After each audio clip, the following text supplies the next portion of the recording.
Halo guys, jumpa lagi dengan saya Gusti Inovator ya, yang biasa utak-utik kelor gitu loh.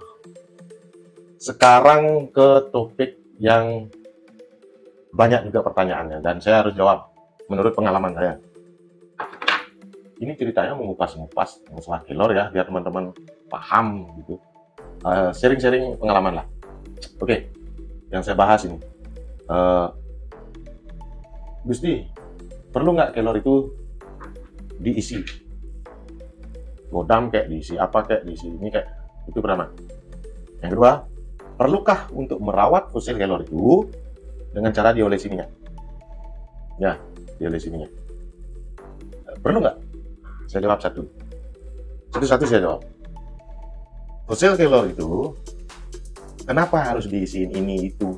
Belum aktif, diaktifkan, belum aktif, diaktifkan, terus masa aktifnya habis. Ini apa gitu? Fosil kelor itu energinya itu semua dari alam. Alam nih bukan buatan manusia. Bukan manusia yang mengaktifkan fosil kelor ini. Energi dari fosil kelor bukan manusia yang mengaktifkan. Diaktifkannya itu melalui alam. Caranya alam mengaktifkan ini adalah caranya alam mengaktifkan ini supaya mengandung energi itu dengan cara apa? Tertanam sekian ratus tahun. Sekian ratus tahun atau sekian lamanya kelor ini tertanam, dia menghasilkan energi yang luar biasa. Ya.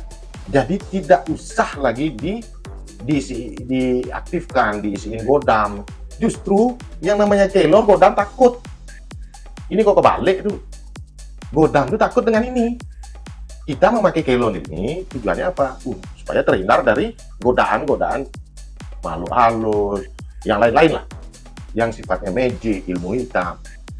Kita memakai ini ya seperti itu, menghindari hal-hal yang namanya goib. Ya, oke, paham ya? Fosil kelor ini sudah mempunyai energi, energinya itu sumbernya dari alam. Ya, kekuatannya itu untuk menghindari makhluk-makhluk yang kurang bagus gitu ya. Dan fosil kelor ini tidak mungkin akan bisa diisi lagi. Memang bisa terbang gitu, setelah diisi bisa terbang gitu, enggak seperti itu. Jadi fosil kelor ini mempunyai energi alam, bukan buatan manusia ya. Nih, diisiin ini, diisiin itu, terus habis itu bisa terbang gitu. Tuhan yang membuat ini melewati alam semesta. Alam semesta itu ya dari pohon, dari tanah, dari air, dari semuanya. Beliau yang di atas, yang berkuasa. Ya, semua sudah diciptakan. Tinggal kitanya mengolah. Ya, nah itu pertama. Ini apa fosil kelor perlu diisi ini itu? Tidak. Biarkan dia. Caranya mendapatkan energinya itu adalah dengan cara direndam. Direndam di air, ya. Pakai gelas airnya itu. Nah, airnya itu bisa jangan lewat dari 3 hari. Sekarang minum, terus dibasuh, masih sisa airnya, sekarang besoknya lagi minum, dibasuh badannya. Yang ketiga, 3 hari dibasuh sama. Setelah itu diisi lagi air, tapi airnya adalah air mineral, teman-teman. Air mineral pakai ya. Diisiin air mineral, direndam lagi. Dia semakin bagus fungsinya kalau kena air. Oke, itu caranya. Yang utama itu. Ya, nanti di video yang berikutnya saya akan bahas mengenai fungsi dan manfaat dan caranya. Kalau tepat caranya berkah hasilnya teman-teman. Benar. Itu satu ya. Terus yang kedua, apakah perlu fosil kelor itu diolesi minyak? Cara merawatnya. Kan? Cara merawat fosil kelor itu cukup direndam. Kalau dia berupa cincin seperti ini.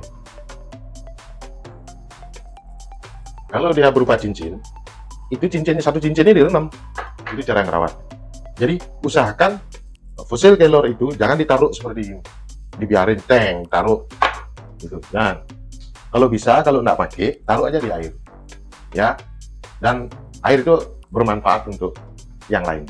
Jadi kelor itu tidak perlu diisi minyak ini, minyak itu, minyak ikan, minyak apalah itu, minyak kayu putih kayak apa, nah, tidak perlu. Fosil kelor itu sudah sakti batu bagi mereka ya, dan bagi kita juga, kita bisa merasakan. Jangankan fosilnya, daun kelor itu orang Amerika yang meneliti 300 sekian bisa mengobati penyakit, daun dan batangnya itu dikonsumsi, apalagi ini fosilnya gitu, ya kan? Oke, jadi tidak perlu. Menurut saya nih, karena ada pertanyaan ke komentar saya, ada pertanyaan seperti itu, saya jawab apa adanya sesuai dengan pengalaman saya. Oke, satu, fosil kelor itu ada yang bertanya apa boleh diisi godam, diisi ini. Bagi saya tidak perlu, karena sudah mempunyai energi dahsyat dari alam. Alam yang membuat, bukan kita yang membuat. Saktinya itu ada di sini nih, bukan di kita sakti. Kita tidak ada mantra-mantra untuk ini, tidak ada tanpa mantra ini. Ini tidak ada isi mantra-mantra apa. Badan ini sengaja kita pakai ini karena badan ini supaya kosong. Gitu. Kosong, kalau badan udah kosong, tenang, bahagia, sabar. Gimana orang beriman lah. Oke. Itu tidak ada mantra, tidak ada isi-isian, tidak ada oles-olesin lagi. Sudah diberikan yang super dahsyat sama yang di atas. Nggak usah ditaati lagi, tinggal dibentuk cincin gini aja. Mau dibentuk liontin, bentuk cincin, mau ditaruh begitu saja, atau direndam di air, ditaruh di mana, di rumah. Why not? Oke, itu sudah saya jawab. Bagi teman-teman yang masih ragu dan masih bertanya-tanya atau bagaimana, boleh komen di saya, nanti saya jawab sesuai dengan apa yang saya alami, ya. Jadi tidak ada teoritisnya mengenai fosil kelor. Siap, emang ada kuliahnya apa fosil kelor? Semua berdasarkan pengalaman. Saya kuliah nggak pernah ada kuliah yang namanya bagaimana mencari fosil kelor, apa manfaat fosil kelor. Nggak ada kuliahnya itu. Dosennya nggak ada. Dosennya justru minta kelor sama saya. Gitu ya. Jadi semua itu berdasarkan pengalaman. Bagaimana apa yang kita punya itu dimanfaatin, jangan ditaruh aja itu, jangan dipakai aja, dimanfaatin. Bagaimana cara memanfaatkan? Untuk siapa fosil kelor itu? Ya, apakah kita sebagai laki-laki aja yang pakai fosil kelor? Kan salah. Untuk satu keluarga, anak, istri, ibu, kita, ayah, kakek, nenek. Nanti akan saya bahas di video selanjutnya mengenai manfaatnya secara detail. Sekian dulu. Nanti saya akan kupas lagi mengenai manfaatnya secara detail ya. Nah, terus ya saya kupas lagi mengenai, khusus saya bongkar pengalaman saya mengenai kelor.